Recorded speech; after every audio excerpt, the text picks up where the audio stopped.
सावन महीने के पहले सोमवार 18 जुलाई को फरसगांव क्षेत्र के शिवालयों में हर हर महादेव जय ओम शिवकारा की गूंज सुनाई दी।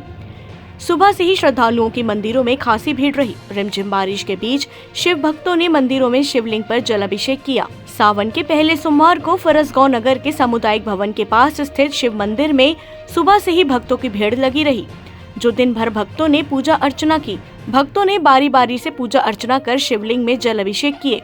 साथ ही अंचल के सभी प्रमुख शिवालयों में सुबह से ही श्रद्धालुओं का पहुंचना शुरू हुआ था।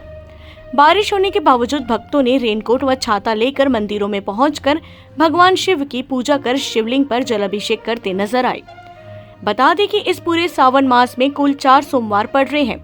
सावन सोमवार का व्रत हिंदू पुरुष और महिलाएं दोनों ही करते हैं। ऐसी मान्यता है कि इस व्रत को रखने से भगवान शिव प्रसन्न होते हैं, अपने भक्तों की मनोकामनाएं पूरी करते हैं। महिलाएं जहां सावन सोमवार का व्रत अपने सुखी वैवाहिक जीवन के लिए रखती है, वहीं लड़कियां यह व्रत योग वर की कामना के साथ रखती है। फरसगांव से रामकुमार भारद्वाज की रिपोर्ट।